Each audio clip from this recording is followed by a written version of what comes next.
जी ने बड़े सुंदर शब्दों में लिखा है, पहले इंसान पर आता है बालापन, ना समझी बचपना, उसके बाद में एक दुई दस बरस खेलन में बीते भी सब ज्वाला भयो, एक दुई दस बरस खेलन में बीते भी सब ज्वाला भयो, और 30 बरस माया के फेरे देश विदेश गयो, जन्म सब धोखे में बीत गयो, जन्म सब।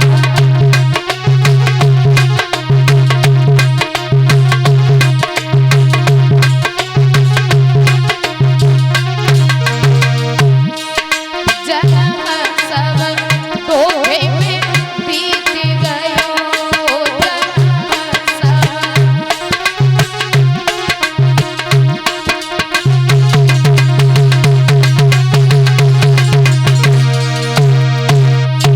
दो से 10 वर्ष व्यक्ति के खेलने में गुजर जाते हैं, 20 वर्ष के जब होते हैं तो जवान अवस्था आ जाती है, और जब घर में बच्चे करने के लायक हो जाते हैं तो माँ पिता कहते हैं लाला परदेश चले जाओ, 4 पैसे कमाना सीखो।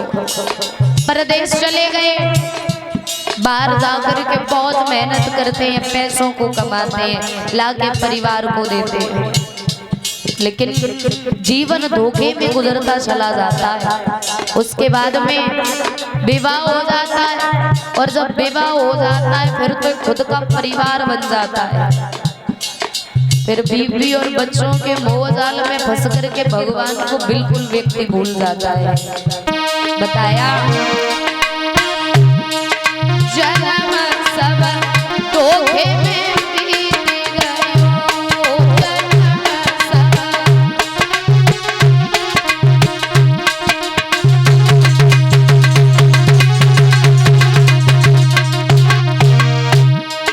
एक 30 बरस 40 के अंदर तेरो विवाह भयो,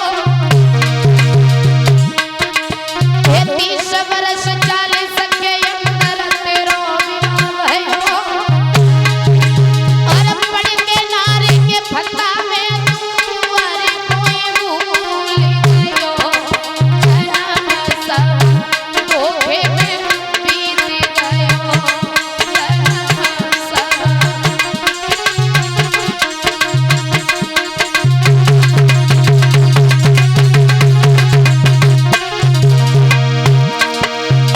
विवाह हो जाता है, विवाह होने के बाद में जब घर में बीवी बच्चे हो जाते हैं तो वही परिवार चलाना भी बहुत बड़ी बात होती है, फिर तो व्यक्ति भगवान को बिल्कुल भूल जाता है।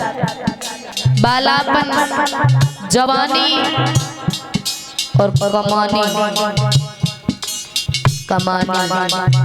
कमानी कहते हैं महाराज, जब घर में बच्चे करने के लायक हो जाए ना तो मुफ्त में अगर घर बैठे हो तो माँ पिता भी सुना देते हैं, पूरे दिन घर में पड़ा रहता है, 4 पैसे नहीं कमाता है, पड़ा पड़ा खाता रहता है।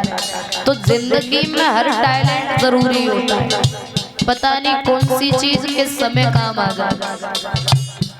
और जवानी के बाद में फिर आता है बुढ़ापा, और जब बुढ़ापा आवे तो बुढ़ापे में तो बहुत ही दुख हो।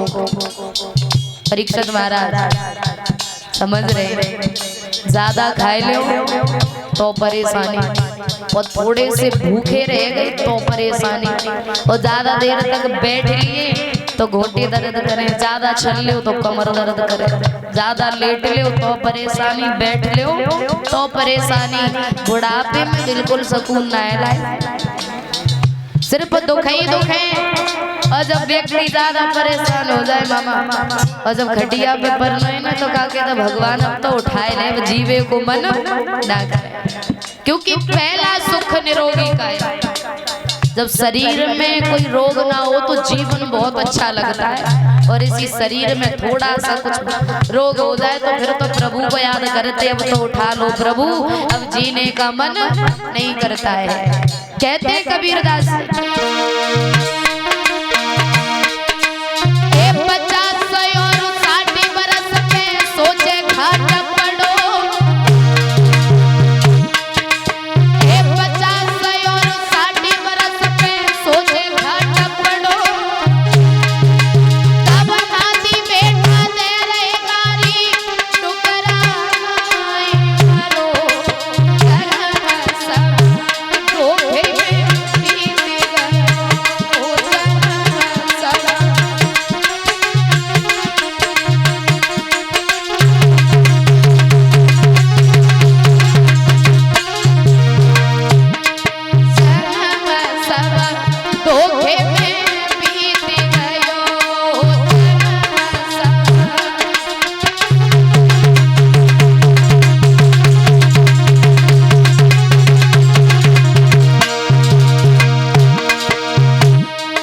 जब चारपाई पर लेट जाते हैं और नाती से कह दे कि लला जरा पानी दे दे, तो नाती दारू खेलवे को तो काका को पता ये डोकरा पूरे दिन परेशान करे पतो नहीं कब मरेगो। ये जमाना है महाराज, क्योंकि जब तक ये हाथ पैर साथ देते हैं तब तक इंसान बड़ा प्यारा लगता है, चाहे फिर वो कोई हो। और जब से हाथ पैर काम करना जब छोड़ देते हैं ना तो फिर ये जीवन बोझ लगने लगता है। भाई नाती बेटा जिनके लिए हम सारी जिंदगी भर कमाई करें, आपने भी की हो, लाइफ में हर किसी को करनी होती है, क्योंकि वो कहते हैं हम भी किसी के बच्चे, तो उन्होंने हमारे लिए जिंदगी भर कमाया होगा, जब हमें पाल पोस के इतना बड़ा किया, इस काबिल बनाया है। ये दौर हर किसी की लाइफ में आता है, लेकिन जो बुढ़ापा होता है बड़ा कठिनाई का होता है। और कहते हैं कबीरदास जी, जन्म सब धोखे में बीत गयो,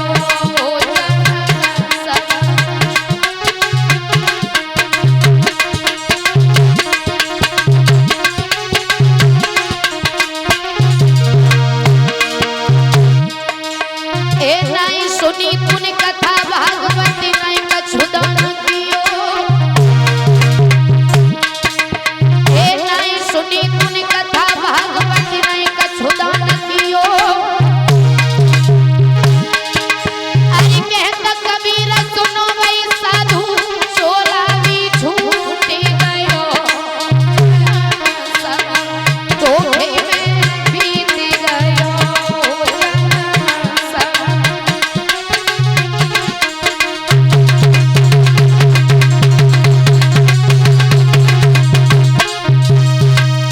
इंसान का जीवन गुजर जाता है, बाद में कुछ भी काम नहीं आता है, ना धन दौलत ना घर ना परिवार, अंत में आकर के इस तन से ये प्राण भी निकल जाते हैं और जहां से आए हैं वहीं पर फिर चले जाते हैं। बोलिए वाके बिहारी लाल की। और अभी आप लोग बड़ी ही पावन कथा श्रवण कर रहे थे हमारे बड़े भैया जी के मुखारविंद से, महाभारत की कथा। महाभारत का जो युद्ध हुआ था कोई ज्यादा बड़ी बात पर नहीं हुआ। अगर